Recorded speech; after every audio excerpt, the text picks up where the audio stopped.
জি please. আমি রফিকুল আলম 265 ফেনী 1।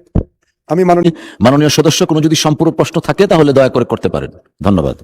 মাননীয় speaker, আপনাকে ধন্যবাদ। মাননীয় স্পিকার, আমার নির্বাচনী এলাকা 265 ফেনী 1।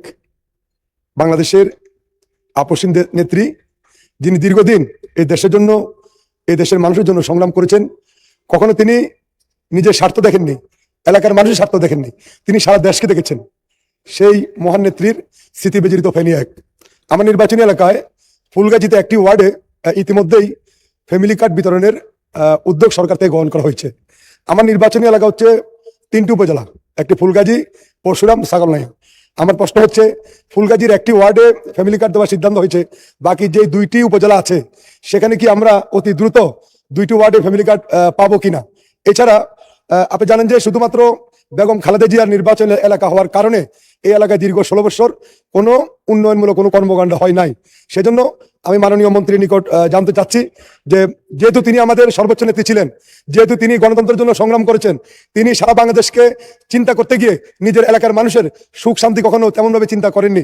আজকে ওনার অনুপস্থিতিতে আমরা কি সেই সুবিধাটা পেতে পারি না? মাননীয় স্পিকার, আপনার মাধ্যমে আমি মাননীয় মন্ত্রীর নিকট আমার এই উত্তরটি আমি জানতে চাচ্ছি। আপনাদেরকে সকলকে ধন্যবাদ মাননীয় স্পিকার। ধন্যবাদ মাননীয় সদস্য। মাননীয় প্রতিমন্ত্রী। মাননীয় স্পিকার, আপনাকে ধন্যবাদ এবং আপনার মাধ্যমে মাননীয় সংসদ সদস্যকে ধন্যবাদ।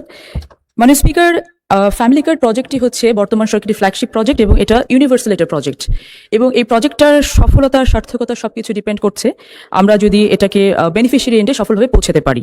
মাননীয় সংসদ সদস্য যে প্রশ্নটি করেছেন যে ফেনীতে ওনার নির্বাচনী এলাকায় একটি ওয়ার্ডে তিনি পেয়েছেন, বাকিগুলোতে পাবেন কিনা, আমরা ইতিমধ্যে জানিয়েছি যে 3টি ফেজে আমাদের পাইলটিং সমাপ্ত হয়েছে এবং পাইলটিং এর ক্ষেত্রে আমরা যে 55টি উপজেলাকে আইডেন্টিফাই করেছিলাম, সেই 55টি উপজেলাতে একটি করে ওয়ার্ডে আমরা ফ্যামিলি কার্ড বিতরণ করেছি। এবং এই পাইলটিং এর উদ্দেশ্যটাই ছিল যে ট্রায়াল এন্ড এররের মধ্য দিয়ে আমরা কিভাবে বেনিফিশিয়ারি এন্ডে একেবারে নির্ভুলভাবে ফ্যামিলি কার্ডের টাকাটা পৌঁছে দিতে পারি। তো আল্লাহর অশেষ রহমতে আমরা এই 3টি ফেজে পাইলটিং শেষ করেছি সফলতার সাথে, সার্থকতার সাথে।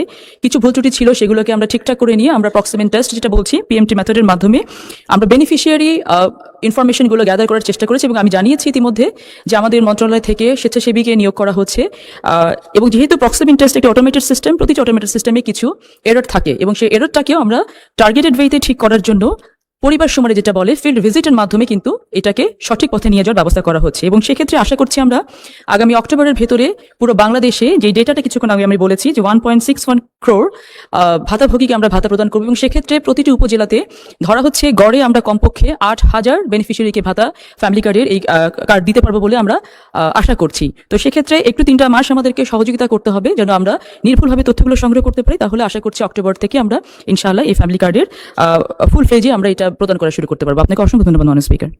মাননীয় প্রতিমন্ত্রী, আপনাকেও ধন্যবাদ।